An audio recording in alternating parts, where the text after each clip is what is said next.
नमस्कार सगळ्यांना. आज मी तुम्हाला types of lines in Microsoft वर्डमध्ये तुम्हाला दाखवणार आहे. जे कोणते लाईन्सचे प्रकार शॉर्टकट कीने तुम्हाला काढता येतात. जसं की फर्स्ट टाईम तर आपण पहिली सिंगल लाईन बघायची. सिंगल लाईनला 3 वेळा हे क्लिक करायचं. कोणचं? हे मायनसचं बटन. 1 2 3. त्यानंतर डायरेक्ट आपण एंटर क्लिक केलं आपल्याला सिंगल लाईन दिसेल. सिंगल लाईन नंतर आपल्याला जर एखादी डबल लाईन पाहिजे असेल तर इक्वल टू प्रेस करायचं. ते पण 3 वेळा. 1 2 3. इक्वल टू प्लस केला, परत एंटर क्लिक करायचं. एंटर क्लिक केल्यावर तुम्हाला डबल लाईन दिसेल.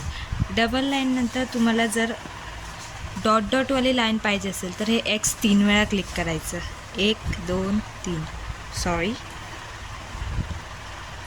शिफ्ट प्रेस करून एंटर क्लिक करायचं. 1 2 3. त्यानंतर एंटर क्लिक करायचं. तर आपल्याला डॉटवाली लाईन दिसत आहे.